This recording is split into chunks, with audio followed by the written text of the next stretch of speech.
Welcome! I'm Ben Boyce, and this is the Dr. Junkie Show. Last episode, I talked about Freud's later life work and how he discovered that he could apply his theories about psychoanalysis and human personality to entire cultures, not just individuals, and that he could use them to understand why societies and cultures have evolved the way they have. That's a common theme with philosophers, and Freud was a philosopher of sorts, especially later in his life when he focused on religion and methods for controlling human behavior and motivation. So that got me thinking about cultural cycles and democracy and the bizarro projection land that is the 2020s, where a political party can complain about free speech being violated, and so-called lawfare, where the government comes after people based on political reasons. And then that same political party can turn around and lock up college students for speaking, or open investigations on people for doing their jobs when they were called on to prosecute the president. Or they can pull Secret Service protection for petty "you aren't loyal to me" shit. That's what Trump was impeached for the first time around, by the way, in case you forgot. Lawfare, trying to bribe Ukraine into opening sham investigations into Hunter Biden.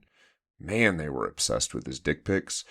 Anyway, my point is, things are weird right now, and they're weird in a way that feels very much like it probably did around 100 years ago, in the 1900s, when tycoons were running massive monopolies on steel, oil, chemicals, and where, at the same time, governments across the world were seeing this strange slide from democratic norms, which had become pretty popular at that time, into authoritarian dictatorships.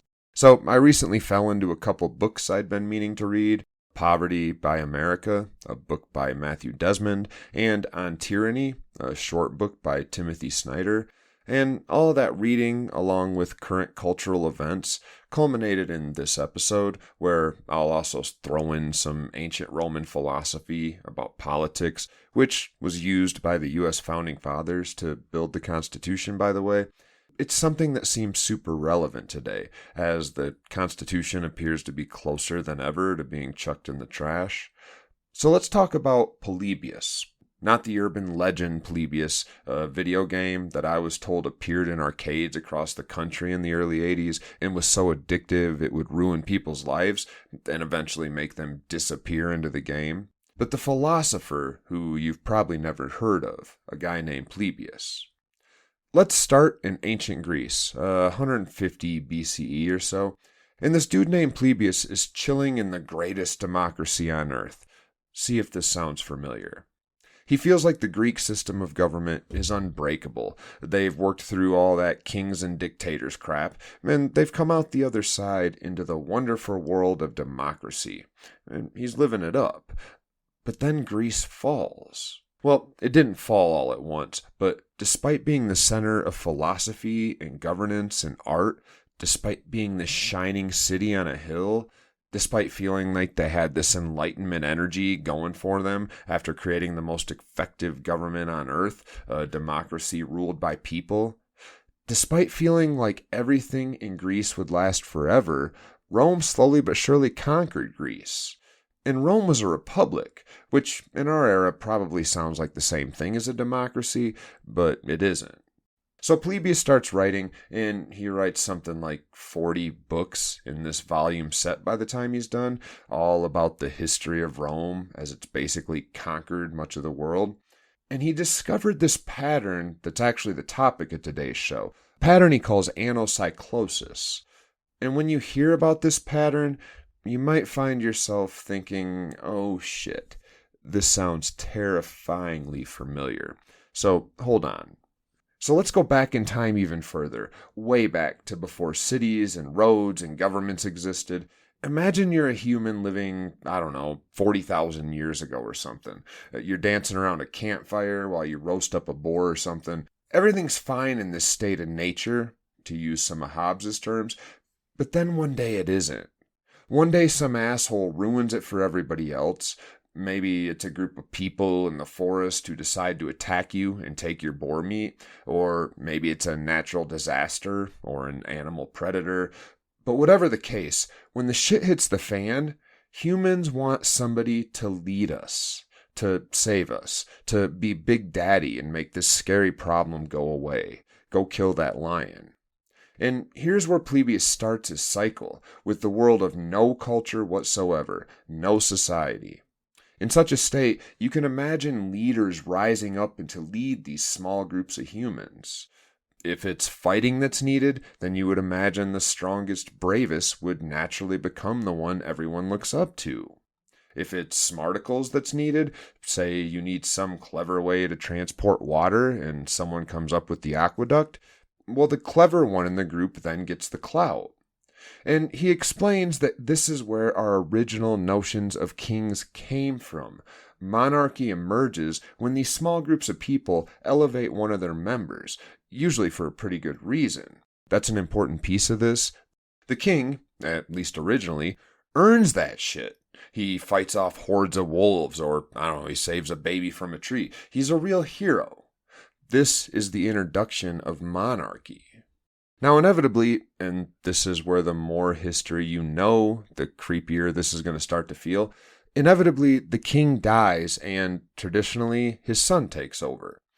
But here's the problem, one that history provides tons of examples of. The new king, the king's son, he didn't fight off wolves or sacrifice his own safety for the larger group. No. The king's son is a silver spoon prick who does blow all day and packs the palace with strippers, Solomon style.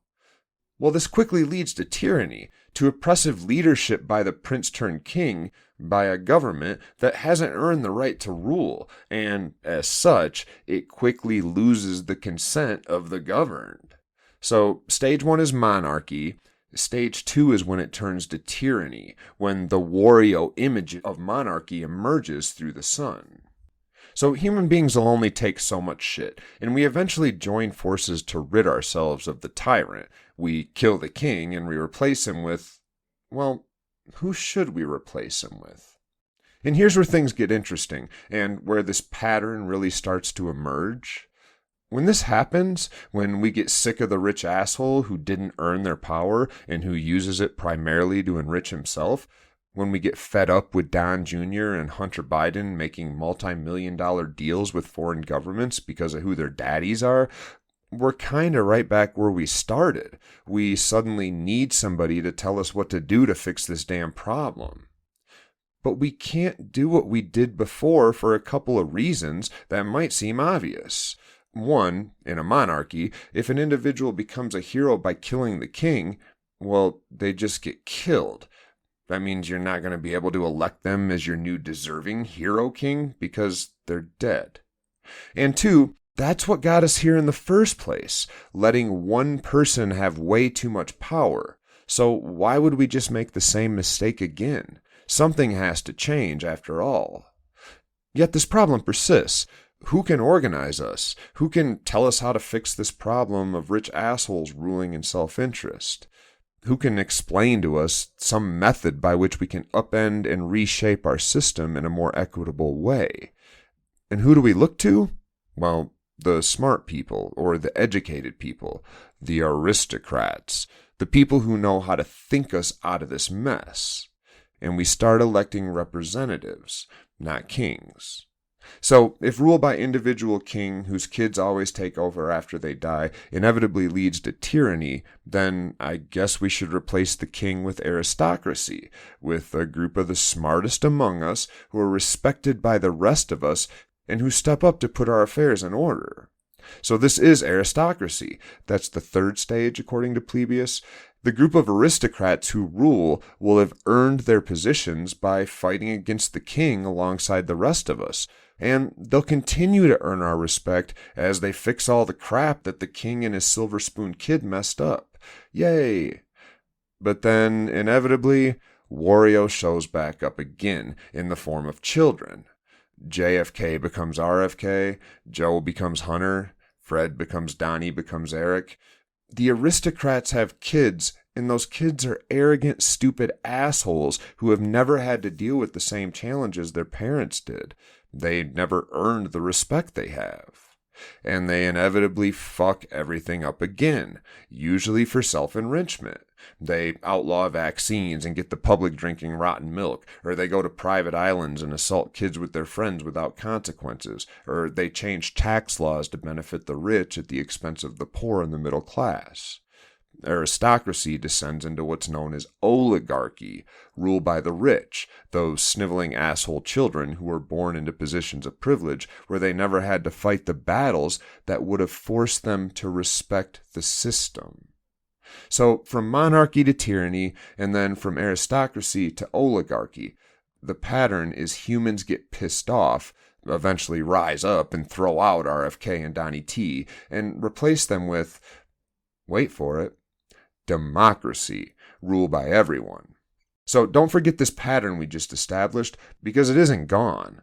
Regardless of the system of control, whether monarchy, ruled by kings, or aristocracy, ruled by the smart and the educated, we found that only the group that actually does the work and earns what they have truly appreciates it.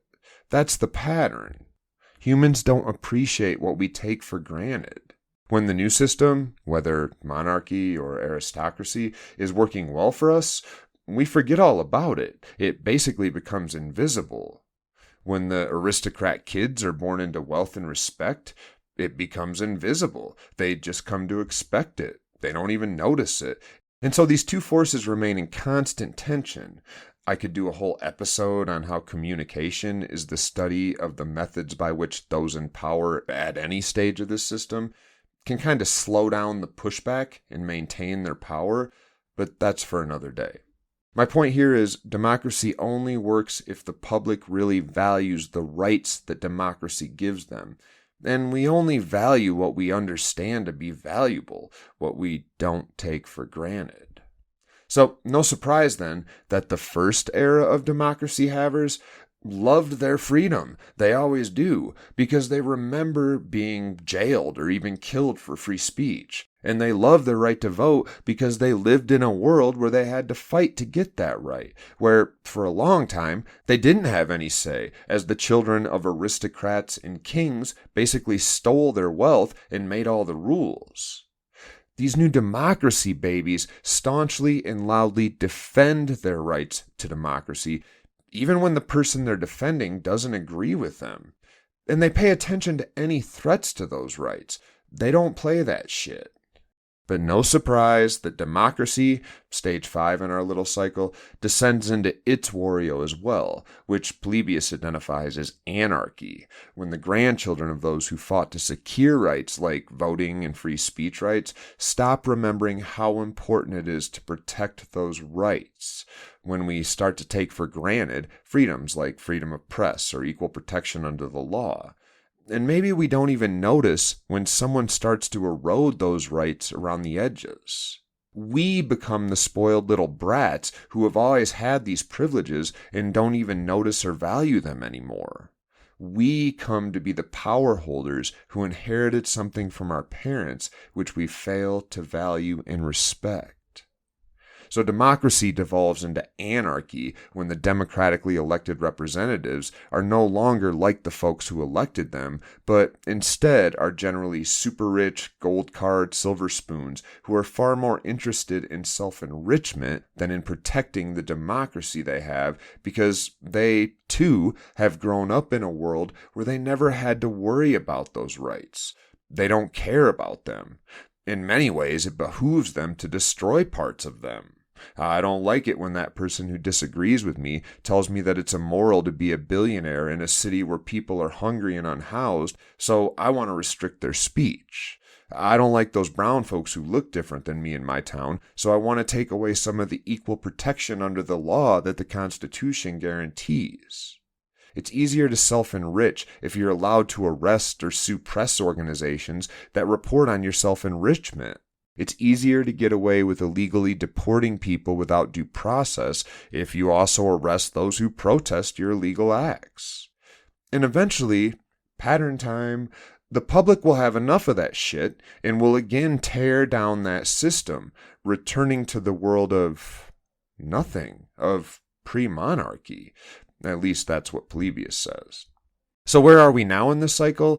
It sounds a lot like we're actually teetering somewhere near the end of that cycle, about to head back to step one, the nothingness of anarchy that precedes monarchy. As I've watched this war against free speech expand and turn into literal cancel culture, Stephen Colbert being just the latest person involved, it's been wild to remember how only a couple of years ago this was a conservative talking point.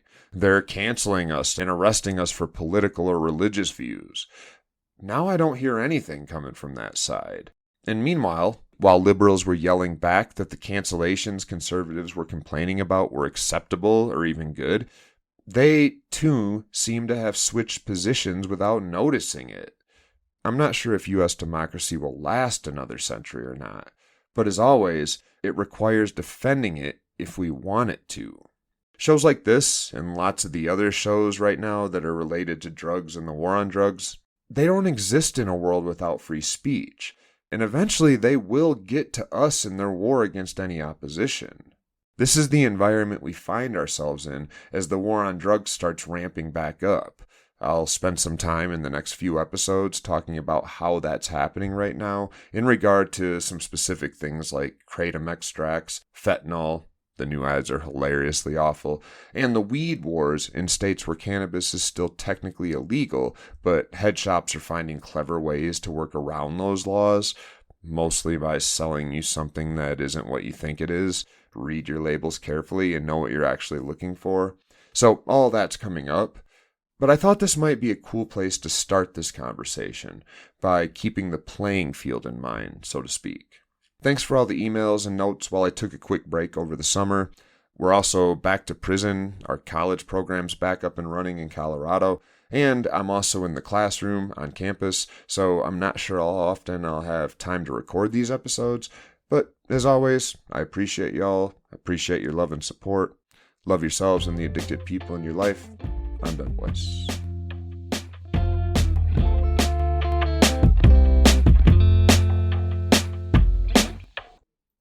There was a game that you could play that would come into your head, that would affect your mind.